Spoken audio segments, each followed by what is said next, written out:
Enjoy our podcast?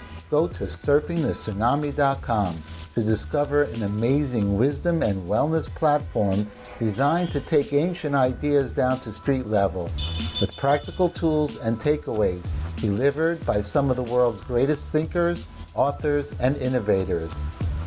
Sync up with a growing community of like-minded people from around the world on a journey to self-awareness, mindfulness, and fulfilling their dreams.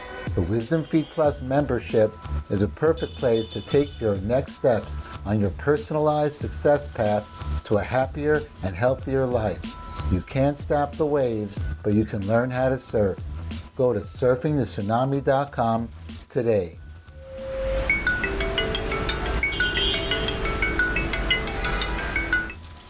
You go through your days, you're like on autopilot and you're scrolling through your phone.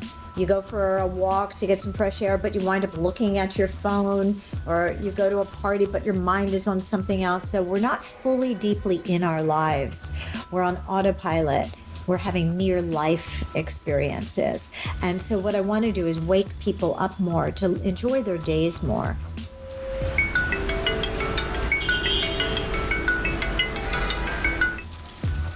Welcome back to the Street Smart Wisdom Podcast. I am Steve Stein, the founder of Better Listen and Wisdom Feed Plus. For 4 decades, my mission has been to find and publish the most inspirational and evidence-based thinkers in the world. We've sold more than 1 million downloads of wellness audiobooks over the years, so you can rest assured if it is on the Street Smart Wisdom Podcast or Wisdom Feed Plus, it is legit and carefully vetted.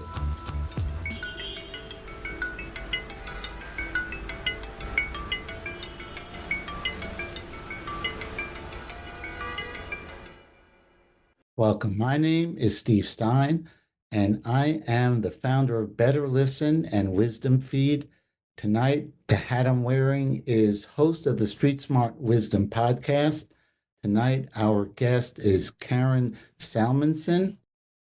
Karen Salmansohn, a leading expert on mindset mastery, behavioral change, and personal development for over 2 decades. She has over 1.5 million online followers, celebrity fans, including Jon Stewart, Marissa Tomei, Goldie Hawn, Seth Godin, Gretchen Rubin, Tim Ferriss, Tony Robbins, Deepak Chopra, Madonna, Eminem, and more. She uses playful analogies, feisty humor, stylish graphics to distill big ideas and describe simple tools in a fun way to help you live a life you love. And tonight, the topic is her upcoming book, You're to Die for Life, How to Maximize Joy and Minimize Regret Before Your Time Runs Out. Welcome, everyone, and welcome, Karen. Thank you for having me. Yeah, my pleasure. My pleasure. So let's talk about the title. What you want to, any more than that bio? You want to let people know if they're not familiar with you, your work, how you would characterize yourself? Well, I'm a research geek, and I love learning about all different areas of psychology and philosophy, and a lot of my books, I use humor, but that's to disarm because I have a lot of research and research-based tools in my work. So it's I try to make a spoonful of humor helps the psychological tools go down. So I add a little humor to what I do, but it's very research-based. Interesting. I've been a fan for a while, and I'm excited that to have you on the podcast. And so let's start with, the title, You're to Die for Life, How to Maximize Joy and Minimize Regret Before Your Time Runs Out. Well, tell us about the title and maybe an overview of what your upcoming book is about. Well, I called it You're to Die for Life because it's a book that's about the benefits of mortality awareness, being really awake to the idea that we have finite lives. And I believe that when you embrace the reality of death, it's not morbid, it's motivating because mortality awareness creates urgency and urgency creates action.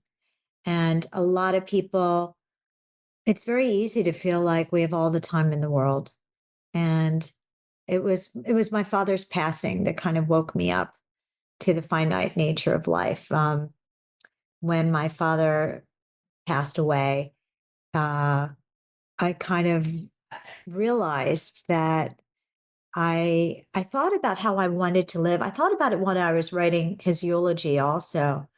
And I I kind of woke up to big things like, oh my gosh, I want to have kids. I want to have a family. I'm working too hard. And and I actually have my father's death to thank for my son's birth because it's sort of what made me aware that I didn't have you keep thinking you have all the tomorrows in the world, but those tomorrows are not like an infinite scroll. So I wound up moving forward with a little more uh intention to starting a family. And then Oh, oddly enough, my son was born on August 27th, 4 years to the day that my father passed away.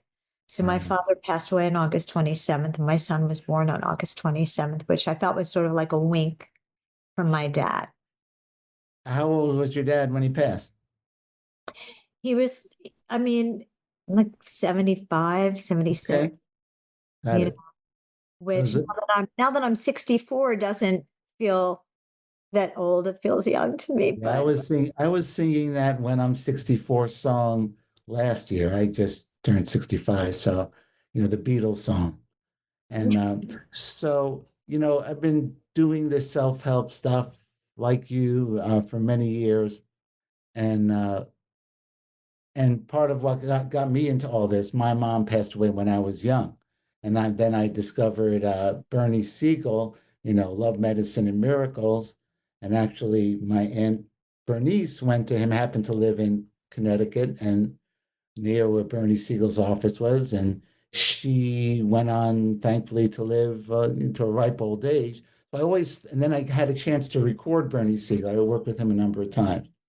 And it just got me thinking that what if my mom had access to a Bernie Siegel? So I've always been, and then the other thing that correlates with that, I think, is that, people that get into wellness or uh, uh, there's some kind of, not a tragedy, but some kind of life-threatening thing happens. Some, oh, uh, you know, not a near-death experience, although that's part of it, but people, a diagnosis or something that's like a life changer, and the sense of urgency.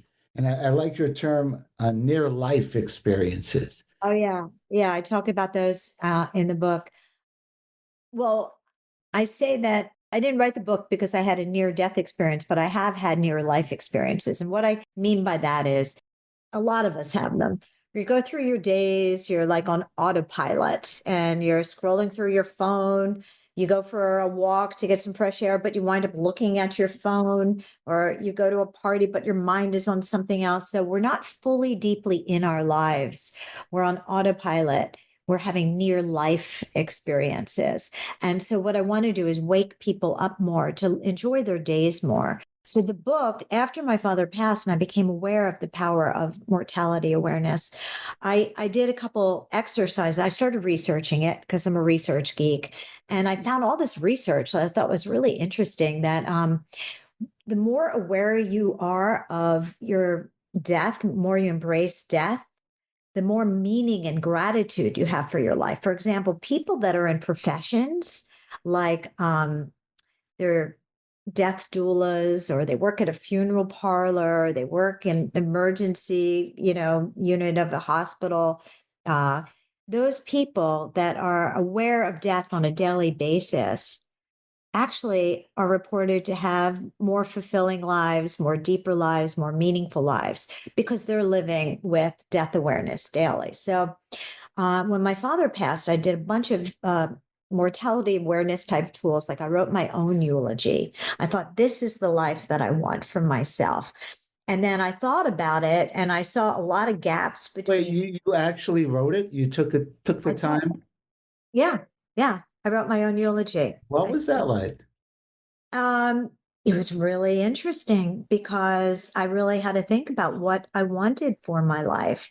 And so to go backwards, part of the reason why I wrote the eulogy was after I wrote my dad's eulogy, I started thinking about it. But also the part where I said I'm a research geek. One of my favorite philosophers is Aristotle. And he said that you don't know if you've lived a good life until you're on your deathbed. And he also said that you should begin every project with the ends in mind, including that gigantic project called your life. And you should think about how you want to feel about your life when you're on your deathbed, and then reverse engineer it and think, what do I do now to get myself there? So I remembered that because I'm a research geek. And that kind of extra motivated me to write my eulogy and then try to reverse engineer it. And one of the first things I noticed when I wrote my eulogy was that it was filled with a lot of core values, like of who I wanted to be. And so in my book, I have a Mad Libs type template for people to write their own eulogies because a lot of people might not want to sit down and write their own eulogies. So I made it easy for them. I made it fun. And you fill in the blanks, and a lot of the blanks are core values because a lot of what makes for a meaningful life are embracing high level core values. And in fact, we all have the same, according to Aristotle and even modern day researchers, we all have the same goal for how we want to feel in our deathbed. And that is to feel like we learned the lessons that helped us to grow into our highest potential selves. And so when you look at your eulogy, it's going to be filled with high level core values, with you doing habits that are based in high level core values. Say that last part again. It's going to be filled with high level core values and habits that are of a higher level, you know. Okay. So Like you up your game a little bit? you up your game. So what I have people do is I I have people. So one of my exercises, this, by the way, this is my first time talking about the book on an interview. So I have to figure out what to pull out of the book and say.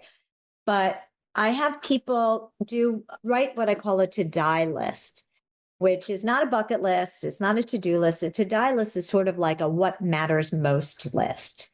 And you're supposed to do this regularly. And the way you can figure out what's on your to die list, and it all goes back to your aspirational eulogy, is you write at the top of your journal, who do I need to become to get everything I want in my life? Or you look at your eulogy, or you look at even your daily things that you need to do. And who do I need who do I need to become to stop fighting so much with my partner? Who do I need to become to be a better mom? Or who do I need to become to write that novel? Or who do I need to become? Fill in the blank for whatever is on your eulogy or even on your day or your week. You can look at it both in the macrocosm and the small. And then the words that will come out, the words and the habits will be related to core values and the habits that you need to do. So, who do I need to become to stop, fighting with my partner? It might be more patient, better listener. See, the core values are going to start to become more, you know, relevant to you. And then, or who do I need to become to write a novel? Disciplined, organized, confident. These are all high level core values because we all walk around and we think, I deserve like the best relationship. I deserve, whatever. But are you being the kind of person that can actually, achieve these things? And that's all related to core values, quite frankly. So, Frank Sinatra, he sings doobie doobie doo. great singer, but kind of a backwards thinking personal development person, because it's be, do, be, do, be, do. Who you think you are and the values that you cherish, those are the puppet masters for what you wind up doing. So if you walk around thinking, I'm lazy, then you're going to be lazy. If you walk around thinking I'm disciplined, then you're going to be disciplined. So you need to get in, you have to be before you do. So then you write your core values with your habit for the day. So, for example, um, if and you find out where the gaps are. So, if I'm working too hard and I really want to be in touch with wanting to be a better friend, I will write, I am a loving person. And so I make plans with my friends, I make plans with my friend Danielle every weekend, or I make, you write it So down. is it like an affirmation or it's actually concrete things to do? It's concrete things. Some of them can be affirmations, which they can't be scheduled, but some are affirmations.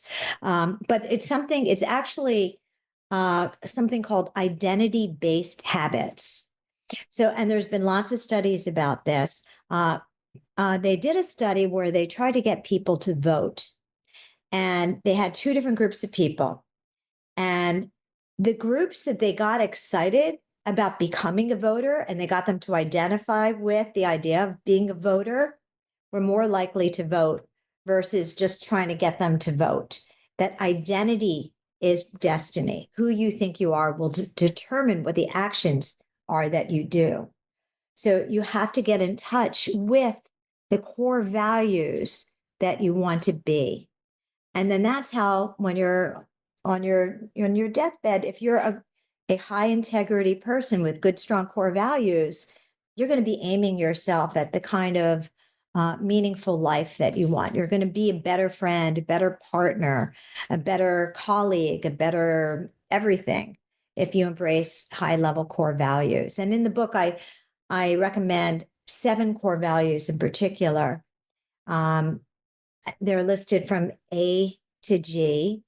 And the first one is A is for authentic. So if you want, and by the way, I also talk in the book, right? I guess I feel like it's a conversation about the 5 regrets of the dying that the famous death doula, Bronnie Ware, spoke about. I don't know. Are you familiar with those, Steve? The 5 regrets of the dying? Yeah, and I'm familiar with it, and I'm also everything you're talking about is also resonating with the idea of character is destiny.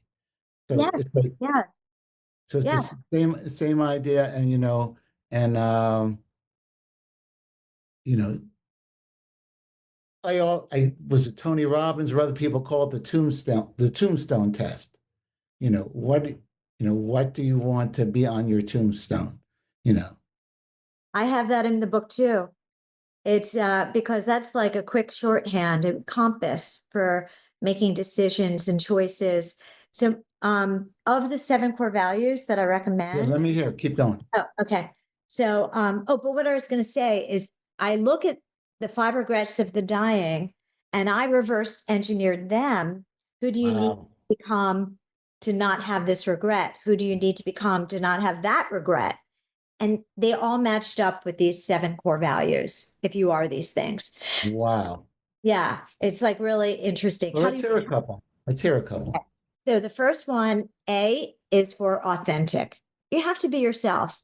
If you're living your life based on like what your parents wanted you to do or what society nags you to do, and you're not being authentic, when you get to the end of your life, you're going to feel some regrets. And that was part of the 5 regrets of the dying, also.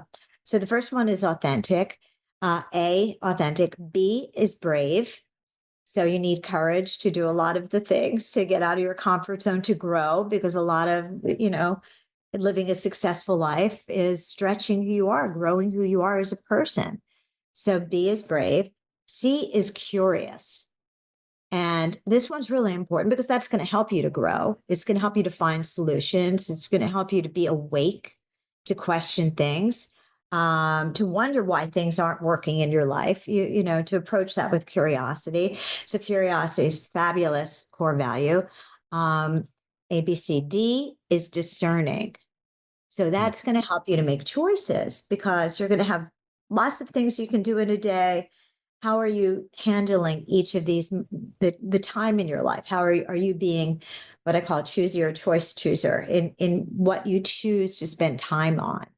So I even in the book, I even have a life audit where you see where what your time wasters are, the distractions and everything else. E is empathic love, which is a deeper kind of love where you're just like you really connect with somebody, empathic love. F is fun, and that is a core value. And in fact, that relates to a lot of what Bronnie Ware's Five Regrets of the Dying were, because a lot of her regrets were, I wish I hadn't worked so hard, or I wish I'd allowed myself to be happy. And I think we live in such a culture that kind of glorifies busy, busy, busy. And we have to prioritize giving ourselves things that are fun to do. And then the last one is G is for gratitude. And that's to be grateful for what you do have and grateful for the people in your life and expressing that gratitude. So those are the top 7 core values. And if you embrace these, you're going to live a very meaningful life. So, Mic drop. Done. No, wow, there's so much food for thought. And I'm just, um, so what are some of the practical tips you talk about in the book? okay. So the book begins with a general sense of the philosophy, but I start off having people writing their eulogy with the Mad Libs template. So it's easy.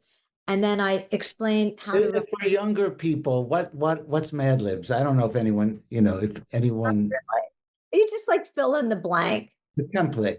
Yeah, the little template. Yeah. Actually, I wasn't allowed to say the word Mad Libs in the book because I didn't want to get sued by Mad We'll Libs. edit it out of it. You can talk Yeah. about it. Sure. No, I can talk about it here like this, but it's like a little template and you fill in the blank. Nice. And I also, if people don't want to go with my menu of 7, I offer an a la carte menu in the book of 50 other core values because I want you to be authentic. So if my 7 are not your 7, that's fine, because you might have different ones, and you might want different ones on different days. Like some of my other core values are innovative. I like to be innovative. That's not part of my 7, but that's in there. I like to be innovative. And I like creative, I like to be creative, but it didn't make it into my top 7.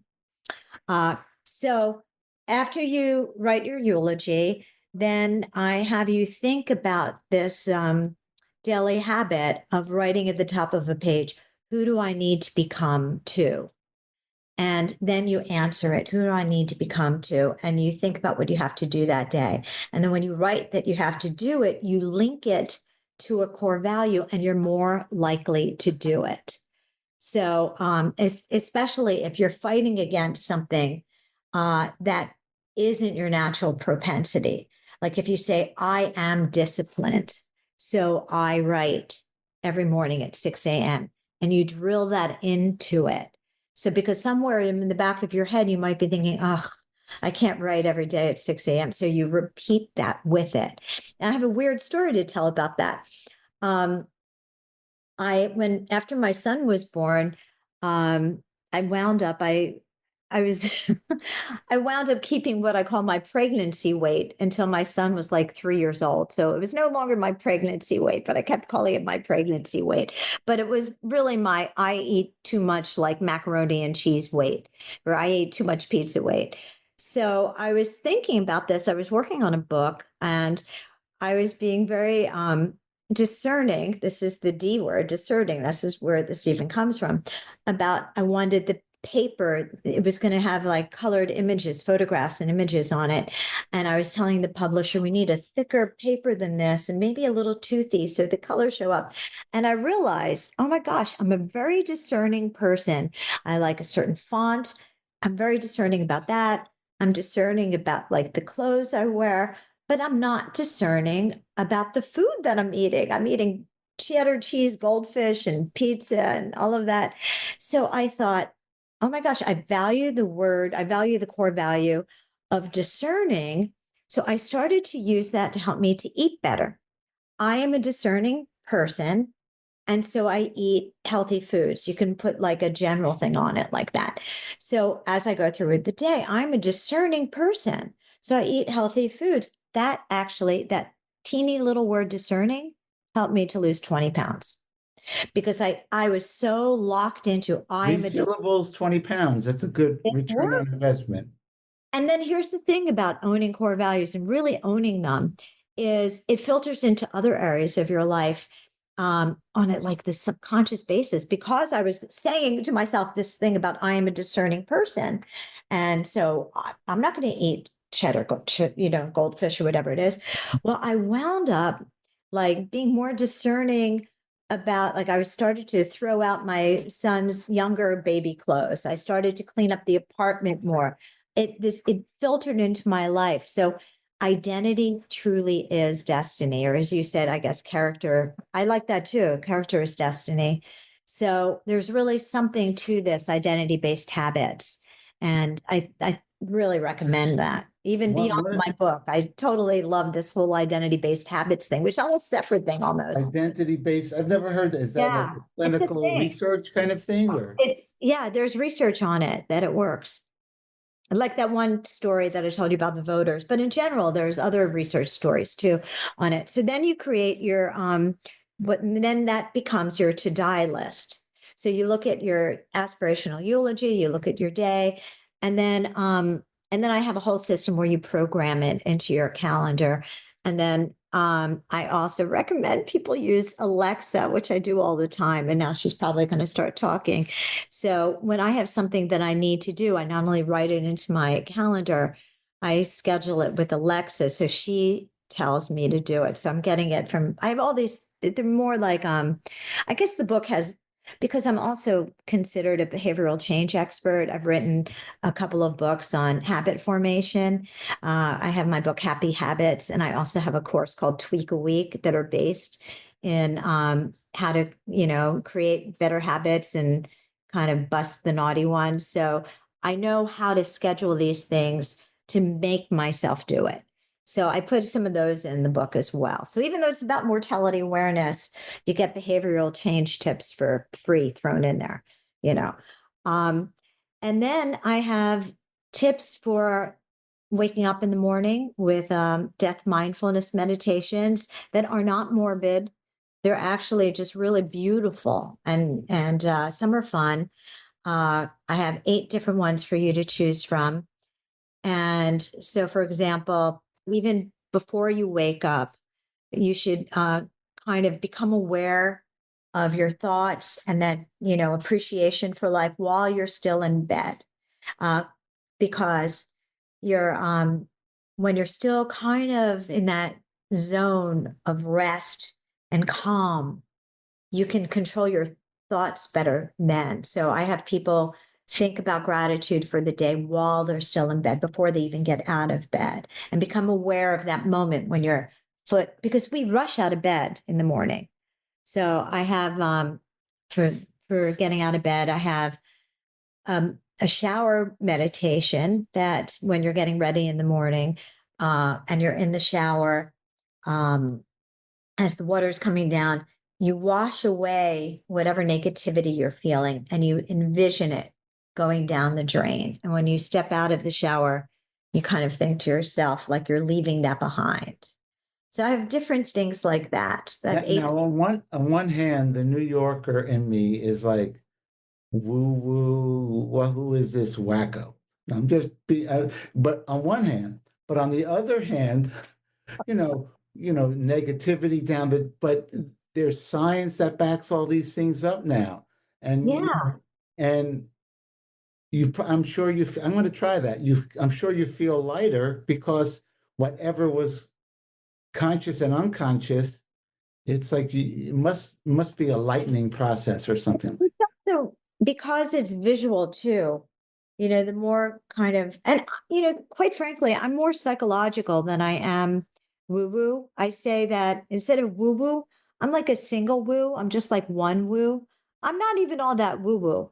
It's even just common sense psychology. If you can just say, okay, I'm washing this off of me and envision it going down the drain, that visual, the emphasis on the visual of like, bye bye, helps you to feel like, okay, That's that's off. brilliant. I love that. I love Yeah. that. That's good So stuff. I guess it's a little woo woo, but I don't even think of myself as that woo woo.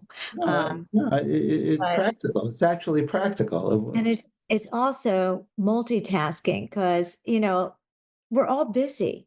So you're going to be in the shower anyway. So, you could just do that while you're in the shower. I have, uh, a related story that um, when I get around, God willing, to doing my book about mindfulness or whatever it's going to be called, I never forget when you talk about you wake up on autopilot, and you can like miss your whole life, you know.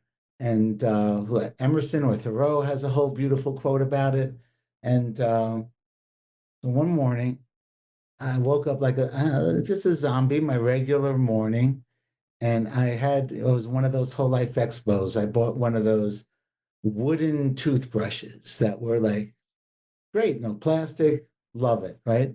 So I'm there and I'm like, scratching my head and I'm like, brushing my teeth and, a little toothpaste coming out of my lip. And all of a sudden, I'm trying to get in there, the toothbrush cracks.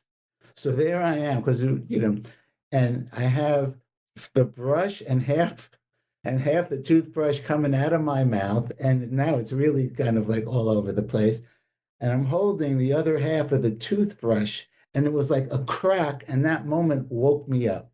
It was like, my God, I've been up for 15 minutes and I missed it. Like and I just laughed a little, but it's and you can go through the day, you can go through a meal, and now it's even more challenging with devices are everywhere. Yeah. So yeah, so I get it. Good stuff. So, yeah. And that's where I'm helping you snap out of the near life experiences. We're Near in, life yeah. experiences. That's We're, brilliant. So near life experience is actually falling short. You're missing your it's when you're on autopilot. You're kind of life adjacent. You're not fully in your life life. You're life adjacent. adjacent. Yeah. Wow. You're just kind of going through the motions. So I wake people up out of that. So there are a bunch of other morning things in there too. Um, and then you're writing your to-die list in the morning too, is important to really look at your day. And that's where who do I need to become to? And then you think about those things. Is there any one of those things you can kind of take, give a direction so people at home could try it? What would be one that would be a good that Well, you the could do shower now? power Take a one. couple. What's that? Yeah. The shower meditation is a good one. That one's good. Um, I I have so many other things that I offer. So what I'm going to do is I'm going to go to I'm going through the next chapter in my mind. I'm thinking, oh, I should pull out something from that chapter. So maybe I'll skip to the next chapter too, because I have And eight yeah, different, eight different morning ones. So I don't want to rely too much on my morning meditations, but the book has so many different tools in it. oh, I can't wait to see it. Great. So the next chapter is about the midday integrity slump, when you're in the middle of the day. Oh, should I answer a question? Did somebody ask Uh, something? we'll get to that in a minute. Let's try to Oh, go through this. okay. And I would So, say, so is yes. there like an exercise that people could do in the middle of the day? Yes. What could someone do in Yeah. the Yeah. Yeah. So, in the middle of the day, um, what I do is I help people create what I call speed bumps in their day. When to get you out of autopilot, to be aware of the choices that you're making. And so For example, um, let's say I'm out to dinner with my partner, Howard, and my son, and I'm tempted, my phone is sitting there, and I'm tempted to pick it up and check, like, oh, what's happening on Instagram? But I'm at dinner, it's just that temptation. You hear it buzz or something. In that moment, I have people pull out. Do you know the greater than sign from math class? It's like one of those Mhm. little Right? triangles. So you use a kind of uh, like a version of that. You ask yourself in that moment, which is more important to me, you know, my family or a stranger on Instagram? You pause and you create these little, which is more important to me? And you just ask that as a pause in the middle of your day as you're choosing something. So I have a bunch of those reminders in the book to pause and ask yourself, which is more important to me in this moment? So to keep you, or if you're, tempted to blurt something, and if you're upset about something, which is more important to me, and then you ask yourself, blurting this in the moment and feeling good in a moment, or the long term, quality of this relationship. So I have that through I for love that you call it a speed bump, but it's really a moment of discernment. yeah, It's a moment of mindfulness. It's a moment of reflection. And but I, yeah. I I love the terminology, speed It bump. helps. Even language like that, if you even think to yourself, I need a speed bump right now, you know, it stops you, it keeps you from being impulsive, you know. So so even to think that way. And then I have evening meditations that you can do where you do as the Stoics do, and you kind of review your day. And I have a method for doing that.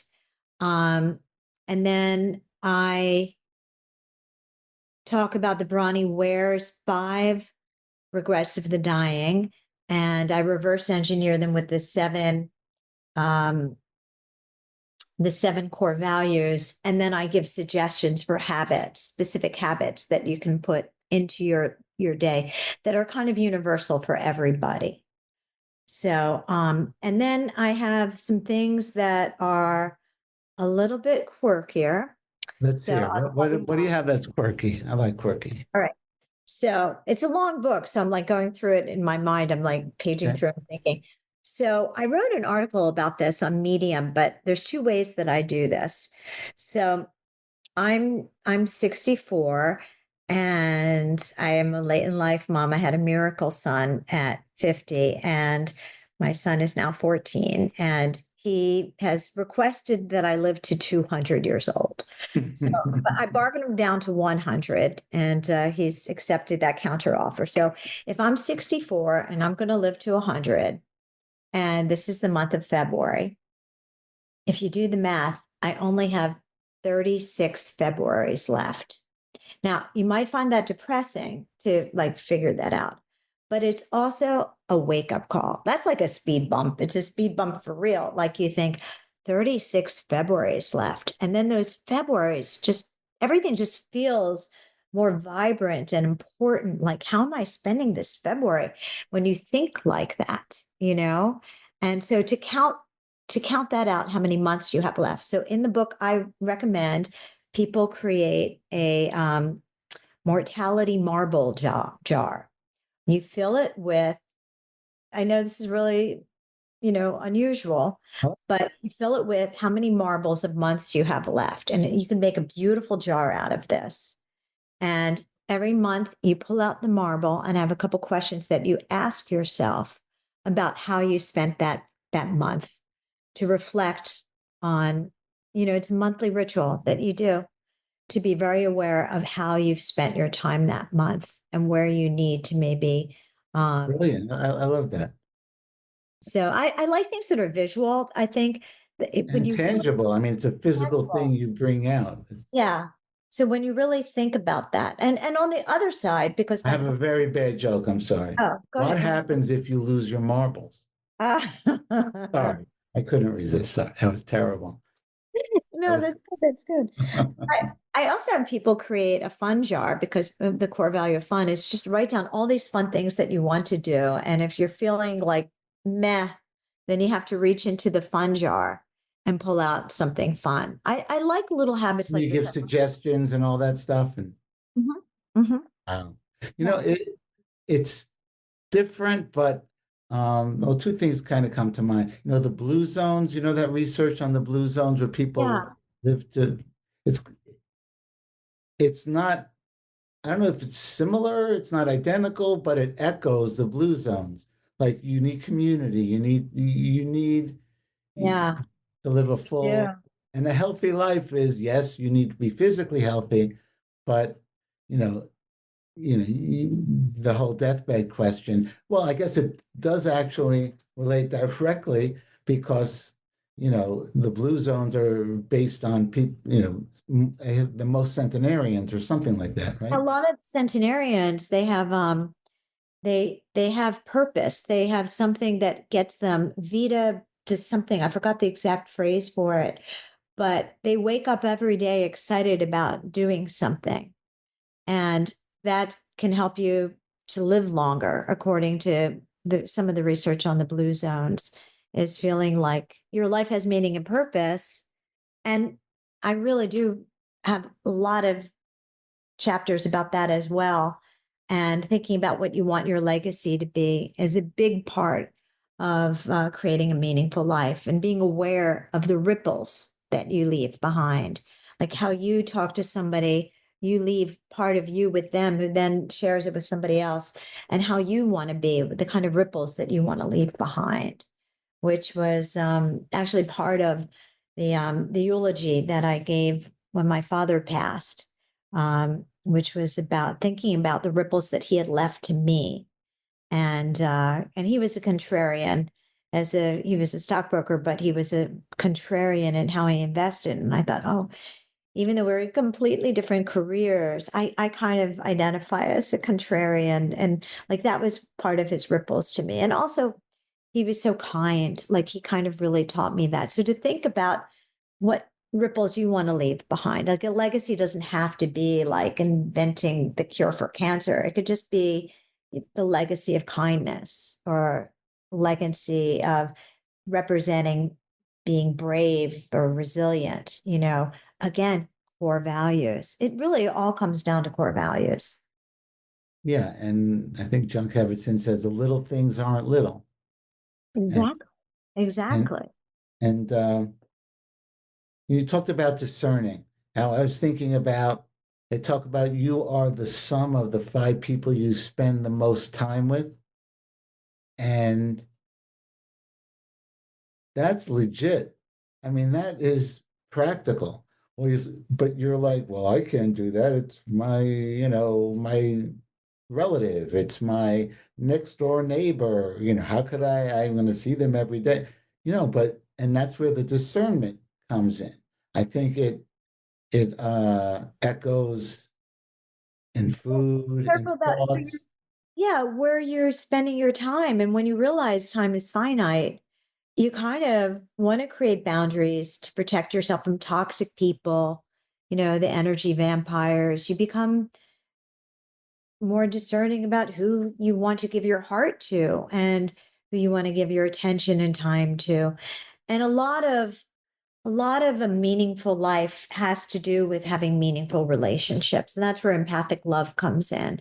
And I have an entire chapter about how to, be an active listener and really hear people, and just what it means to be a good friend or a good partner. That's so important, having meaningful relationships and making sure that you're showing up, you know, and so that's a big part of the book. And also, um, being of service, it is a big part of what I recommend in the book.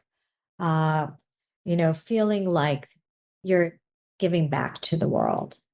And I have a lot to say on that, but I feel like I have to watch that I'm not overwhelming your listeners. Yeah, So no, this is a great overview. There's a few practical things.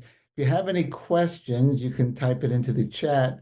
Les says, good ideas dovetails with Write Your Own Premortem by Ron Shake, the owner of Panera Oh, Bread. I wasn't familiar with that, but it's on, that's interesting. That's interesting. and how do you want to be remembered? But don't wait till, until, Yeah. and I So, love the monthly thing is very practical because if you actually do it, it's like it's a really a mindfulness exercise. Because to take, I like the term taking stock, which is I think is annual or monthly, where you check your inventory like in a store or cattle, maybe it's cattle, the initial term where it comes from. But but the metaphor take stock of your life, is like it's kind of like doing an inventory, and it's a mindfulness practice. So and it's really really cool how you kind of turn it into these practical things. So I can read the question. Les asks, how does this apply to help you decide when to move a senior community at age 80, move to a senior community at age 80 or later? Hmm. well, the book will, I actually have a lot of questions in it, and I recommend people journal in the book because that's how I believe. Because my first core value was A is for authentic. And so to really know yourself, you have to journal. And what I do think is that our world has gotten so speedy. We don't really have time as much for what I call contemplation, and that's where you can decide when it's time to move to a senior community at age 80, as you really have to take that quiet time for contemplation. So I definitely recommend journaling for that, but I do have questions in the book that help you to know yourself more, because that's so important in there. And because relationships, and in the end, you're really going to think about your relationships most, like the people that you love, that's going to be really, that's your greatest wealth, is the people in your life and the relationships that you have. So if you feel like you want to be around, more people that get you and that you can really have deep relationships with, it might be time to move to a senior community at age 80. But quite frankly, that's such a thing that's different for each person, that I would just say getting in deep with contemplation, and really maybe some of the questions in my book could help you, because I have prompts. I have a lot of prompts to help you to get to know yourself and what you value and what's important to you. I saw one of the things you do in the book. You have a what matters most list. Yeah. Yeah. So, I guess we're starting to wind down the conversation, and so even before cell phones, you had to be discerning, self-discerning to see, well, what matters most to me, what's authentic, how do I live authentically? But how do you, kind of two-part question, how do you even know what matters most? And why is that important?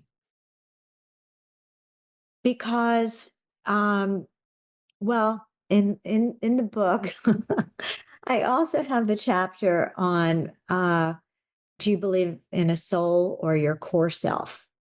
And I go through the exercise of helping people to kind of decide which camp they're in. Are they in the I have a soul or I have a core self camp? Is it mutually exclusive? No, and I admit in the book that I kind of have a foot in both camps. I'm not sure yet. I'm not sure. And that's okay. But in the end, it almost doesn't even matter, because either way, there's a you in you. I say this better in the book than I'm going to say it. There's a you in We each YOU. have an There's a inner you in you. you. There's a Yeah. you in you. Yeah. There's a lot of Whether yous you in call you. it the core self or you call it a soul. It's your inner you, you know. And in the book, I say, because I write with a little humorous wink, that one of the ways to make sure that you've lived a meaningful life is to be you-ier. Do you-ier things. The more you-ier you are, the happier you'll be. So call it a soul, call it your core self, but you must Mm, know who your inner you is to live your best life, and make sure that you're listening to that you. And that's why I'm big on contemplation in the book. It's a big emphasis on that. And we need to take time for that. Aristotle, who I said, who I love, I have a platonic crush on Aristotle, I say. He says that the highest form of knowledge is not anything that you could get from a book, it's insight, because insight is the only knowledge that leads to self growth. And so he's really about taking time for insight, taking time to listen to your inner you, whether you believe that's a soul or a core self. You have to take time for that. And that's where you need more speed bumps, big on the speed bumps, and journaling. So, that is brilliant. yeah. You Wow. So I try to make it, I take the research, but then I try to make it accessible. So, um, and yeah, so that's a part of that answer. It's a long book, so I'm trying to like figure out No, what this is like this 250 is pages. this is great stuff.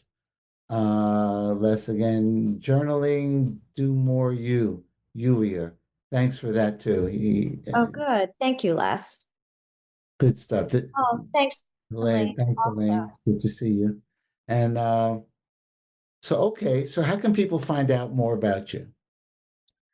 well, my last name is Salmansohn, and everybody mangles it. They're always going Salmonson, Salmonson. I'm always going, not salmon, not salmon. So my website is notsalmon.com, like notthefish.com. And so is my social media on Instagram, not salmon, Facebook, not salmon. But I did create a website specifically for the book called Your to Die for Life .com.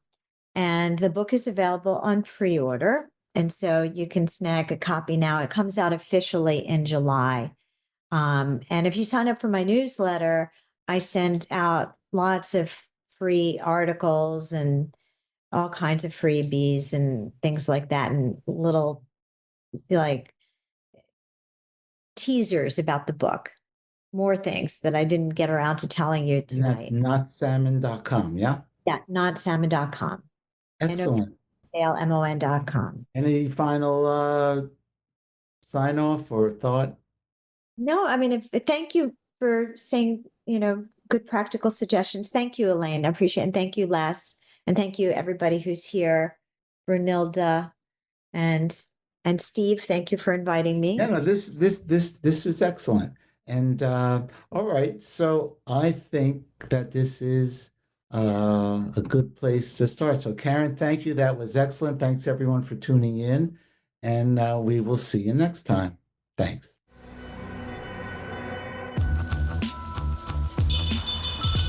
If you like the Street Smart Wisdom podcast, we invite you to become a Wisdom Feed Plus member. You'll have direct and on-demand access to some of the most compelling and relevant thinkers in the world. And it's all highly curated and designed to help you be your best you. Change your mind, change your life. If you're like the rest of us in this insane world filled with stress and uncertainty, Wisdom Feed Plus can help you smile more and stress less. That's exactly why our team has created Wisdom Feed Plus, a wonderful community of inspired individuals in search of health, wellness, and a life of abundance. When you become a member, you don't just get access to a broad array of meditations, yoga, qigong, and live events. You become part of an inner movement and a growing community of like-minded people along the Wisdom Feed Plus success path. Your personalized journey to a peaceful and satisfied life. Go to surfingthetsunami.com to get started.